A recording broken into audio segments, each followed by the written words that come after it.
ketika seseorang ingin membersihkan dirinya dari selain Allah, maka yang harus dilakukan di awal kali adalah uzlah. Tapi uzlah di zaman ini susah nggak? Susah ya, paling antum harus ke Sumatera dulu, suluk tarekat, atau ke Yai Syakur di Indramayu ya.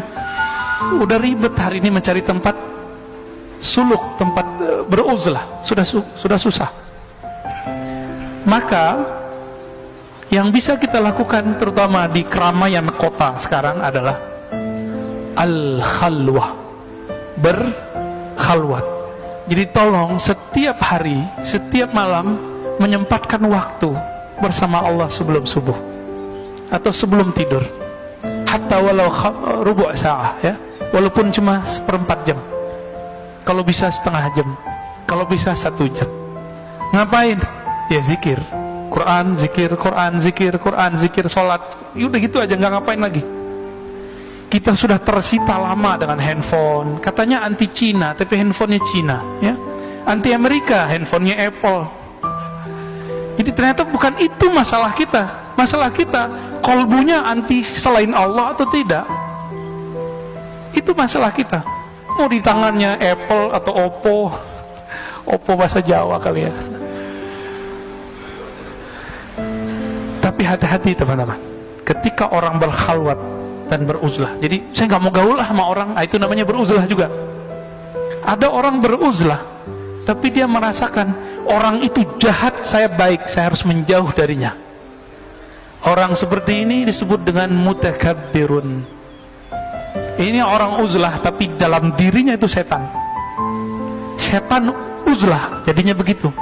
Semakin nambah ilmu di dalam dirinya, yang bertambah sombongnya, bertambah zikirnya, bertambah sombongnya. Maka nanti dia akan ngomong orang, ente zikirnya berapa, gua zikir berapa, saktian mana kita.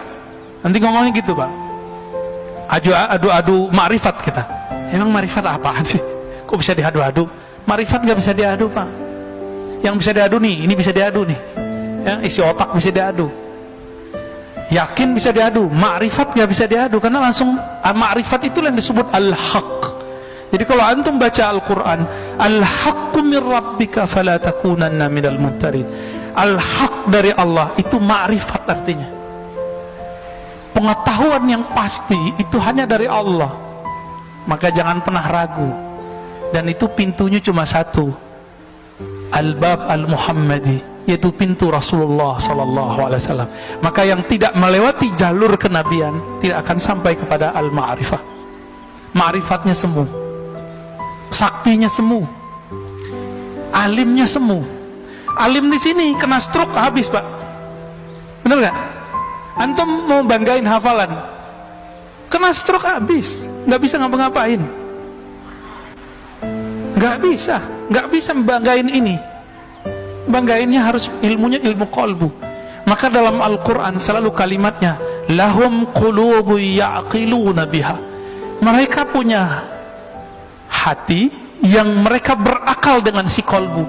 Jadi jangan hanya berakal dengan ini, dengan kecerdasan intelektual. Kita harus berpikir, berakal, sumbernya, resource-nya adalah qalbu.